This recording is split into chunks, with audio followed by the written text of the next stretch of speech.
आगे बढ़ेंगे, बड़ी खबर का रुख कर लेते हैं। इस वक्त बड़ी खबर ऊना से आ रही है, जहां पर कांग्रेस की हुंकार रैली होने वाली है। ये रैली गुंडागर्दी और माफिया के खिलाफ हो रही है। नेता प्रतिपक्ष मुकेश अग्निहोत्री इस रैली में शामिल होंगे। वहीं महिला सम्मान सम्मेलन का भी आयोजन होने वाला है।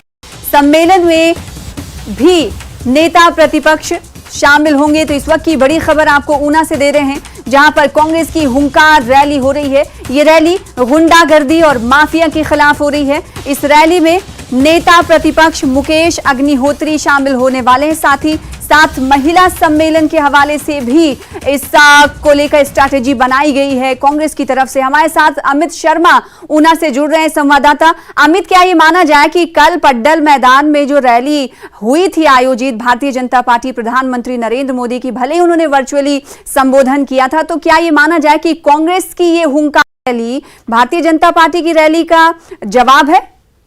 जी बिल्कुल सना, आपको बताना चाहूंगा कि नेता प्रतिपक्ष मुकेश अग्निहोत्री जो है वो पिछले काफी समय से जो है वो चुनावी शंखनाद कर चुके हैं और अपने विधानसभा क्षेत्र में लगातार विभिन्न वर्गों के सम्मेलनों का आयोजन जो है उनके द्वारा किया जा रहा है। आपको बता दें कि अभी 11 सितंबर को जो है वो महिला सम्मेलन का आयोजन किया जाना था, लेकिन दो कांग्रेसी युवा नेताओं की जो है वो मृत्यु होने के चलते वो प्रोग्राम जो है वो टाल दिया गया था, जो कि महिला सम्मेलन और उसके साथ ही आज जो है वो भ्रष्टाचार, माफिया और गुंडागर्दी को लेकर नेता प्रतिपक्ष मुकेश अग्निहोत्री के गृह विधानसभा क्षेत्र में एक बड़ी रैली जो है वो रखी गई है। और आपको बता दें जिसमें सिर्फ हरोली विधानसभा क्षेत्र के ही जो लोग हैं वो ही शामिल होंगे। तो कहीं ना कहीं अगर बात की जाए तो नेता प्रतिपक्ष मुकेश अग्निहोत्री जो है वो इन चुनावों को जो है वो अभी से काफी गंभीरता से ले रहे हैं और लगातार इस तरह के कार्यक्रम करके जो है वो सरकार पर निशाने साध रहे हैं। आपको बता दें कि जिस तरह से इससे पहले युवा सम्मेलन आयोजित किया गया था, उस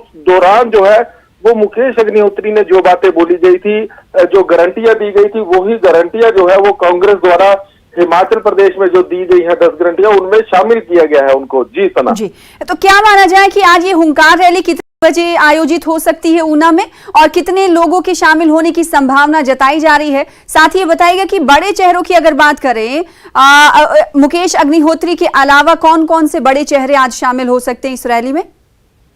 सना, आपको बता दें कि ये जो हुंकार रैली रखी गई है ये फिलहाल पहले जो है वो हीराथड़ा गांव जो है वहां के एक ग्राउंड में रखी गई थी, लेकिन बारिश के चलते अब इसे औद्योगिक क्षेत्र टालीवाल के एक निजी पैलेस में जो है वो आयोजित किया जा रहा है। हालांकि बारिश का मौसम है, 12 बजे का समय जो है वो इस रैली के लिए निश्चित किया गया है, लेकिन जो दावे जो है वो हरोली कांग्रेस की तरफ किए जा रहे हैं कि इस रैली में से 10,000 लोग जो है वो हरोली विधानसभा क्षेत्र के शामिल होंगे। लेकिन बारिश का मौसम है, किस तरह की ये रैली रहती है ये तो अब जब रैली शुरू होगी तभी जो है वो इस बारे में अच्छी तरह से जो है वो पता लग पाएगा। तो रैली कामयाब होती है नाकाम, ये तो आने वाला वक्त ही बताएगा। बहुत शुक्रिया हमारे साथ जुड़ने के लिए अमित शर्मा। आगे भी इस हवाले से आपसे ज्यादा जानकारी लेते रहेंगे। धन्यवाद, शुक्रिया हमारे साथ जुड़ने के लिए और जानकारी देने के लिए। फिलहाल नमस्ते हिमाचल में रुकेंगे छोटे